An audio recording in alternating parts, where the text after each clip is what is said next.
पहले अपन मोबिलाइजेशन देंगे। पेशेंट का वेट है ऑलमोस्ट 90 केजीज।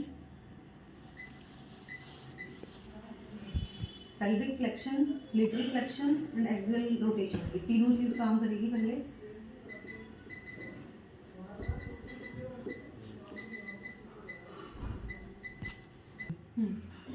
देख के बता।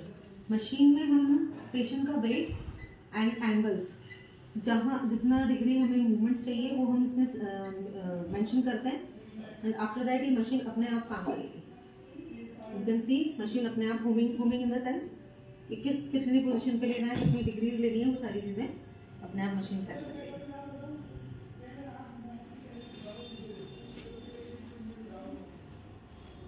आप कंफर्टेबल है? कोई दिक्कत नहीं आ रही?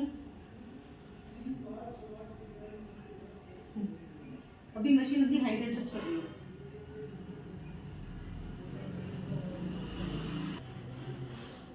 एआई बेस्ड टेक्नोलॉजी पे ये मशीन काम करती है। इसमें पेशेंट को कोई जर्क फील नहीं होता comparatively to the normal lumbar traction और नॉर्मल स्पाइनल ट्रैक्शन। ये स्पेसिफिक एक जगह पर ही काम करेगी। जैसे जिस पेशेंट को, जैसे बाबूजी हैं, इनको L4 L5 में प्रॉब्लम है, तो ये स्पेसिफिकली L4 L5 पर ही काम करेगी। रेडिएशन अगर उनको एक लेग में हो रहा है तो वो एक ही साइड पर प्रेशर को रिलीज करेगी, तो दूसरी साइड को टच नहीं करेगी। एंड एज फैक्टर भी इस पे कोई असर नहीं होता है। और जी एज कितनी है आपकी? 85। लाइक 85 ईयर्स के पेशेंट पर भी हम इसको इजीली यूज कर सकते हैं। इसकी कोई कॉन्ट्राइंडिकेशन नहीं है।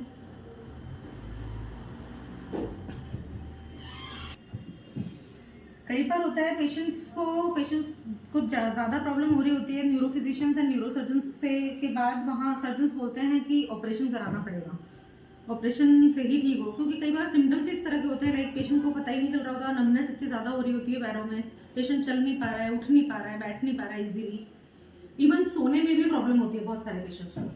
तो ये जो मशीन है ये एटलीस्ट आपकी प्रॉब्लम को सही करके आपके ऑपरेशन को 10 से 12 साल तक डिले कर सकती है। And we can see the changes in the MRI also. General physiotherapy में हम, जैसे मैं भी जनरल फिजियोथेरेपी ही करती थी, हम सिर्फ एक्सरसाइजेस से पेशेंट्स के सिम्टम्स में चेंजेस ला सकते हैं, बट MRI में चेंजेस लाना कोई गारंटी नहीं होती है। बट इसमें after the sessions like 10 to 12 sessions we can see the changes in the MRI also. जो डिस्टेंस कम हो गई है, स्पेस रिड्यूस हो गई है वर्टिब्रेस के बीच में, वो वर्टिब्रेस के बीच की जो स्पेस है वो इंक्रीज भी हो जाती है MRI में।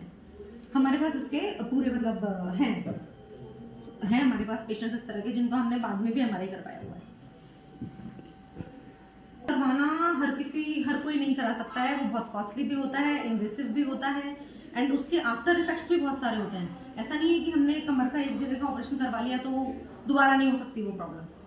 ये इस तरह का ट्रीटमेंट जो है वो हम दोबारा, अगर कहीं और भी प्रॉब्लम हो रही है पूरी स्पाइन में किसी और जगह पर भी, उसको हम दोबारा मैनेज कर सकते हैं। बट एक बार किसी ने 5 लाख रुपए देके ऑपरेशन करवा लिया तो उसके जीवन में तो दोबारा ऑपरेशन नहीं करवा पाएगा।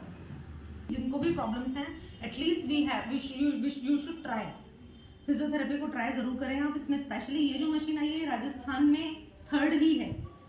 ये हर किसी के पास है नहीं, लोगों को पता ही नहीं है, इवन डॉक्टर्स को भी नहीं पता इसके बारे में। मैं चाहूंगी कि डॉक्टर्स भी इसकी तरफ, पेशेंट्स को इसकी तरफ डाइवर्ट करें कि एटलीस्ट आप एक बार ट्राई जरूर करें इसको। मैं पेशेंट्स को यही बोलना चाहूंगी कि ऑपरेशन की तरफ जाने से पहले एक बार फिजियोथेरेपी को जरूर ट्राई करें।